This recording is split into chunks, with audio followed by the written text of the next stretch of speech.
ছিল দিদার, তার মানে শরীর খারাপ, তার মানে ওর প্রচণ্ড জ্বর হয়েছিল সেই সময়ের মধ্যে মাঝের একটা দিন। যে ভাইরাল ফিভারটা বাচ্চাদের হচ্ছিল সেটাই দিদার হয়েছিল। ওর এই প্রায় 2 বছর হতে যাচ্ছে। এর আগে কিন্তু এমন জ্বর কখনোই হয়নি। কোনো সময় 102 বা 101-এর নিচে জ্বর নামছিলই না। আমরা অ্যান্টিবায়োটিক দিয়েছিলাম, না দেবার চেষ্টা করেছিলাম, কিন্তু শেষে আমাদেরকে দিতেই হয়েছিল। আর মেয়েটা তার মানে সব সময় কাঁদছিল। ওর মাথা কোনোভাবেই ঠান্ডা হচ্ছিল না। তার মানে জ্বর, সারা গা ঠান্ডা হলেও তার মানে কপালে যখনই হাত দেওয়া হচ্ছিল হাতটা গরম হয়ে যাচ্ছিল।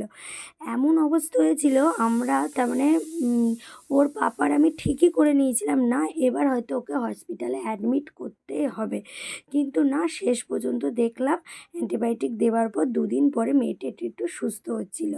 এই দিনটা ছিল ওকে ডাক্তার দেখানো, তার মানে চেক আপে নিয়ে যাওয়ার দিনকে। ওকে একটা তার মানে আমাদের পাশে ক্যাফে আছে, তোমরা হয়তো চিনবে, অরুণ ক্যাফে, যাদের বসিরহাটে বাড়ি, ওখানে একটু ওকে নিয়ে গিয়েছিলাম। কিন্তু সেখানে গিয়ে প্রচণ্ড কান্নাকাটি করছিল। আমরা চলে এসেছিলাম। আসার সময় গরমের প্রথম তালের শ্বাস কিনে নিয়েছিলাম, আর একটু বাড়িতে খাওয়ার জন্য তার মানে চপ কিনেছিলাম। দেখো এখানে ওর পাপা কিন্তু ওষুধের দোকান থেকে ওষুধ কিনে নিয়েছিল। আর ওষুধ কেনার পরে আমরা তার মানে চলে এলাম বাড়িতে। এইভাবেই ওর শরীর খারাপের দিনগুলো আমাদের কেটেছে।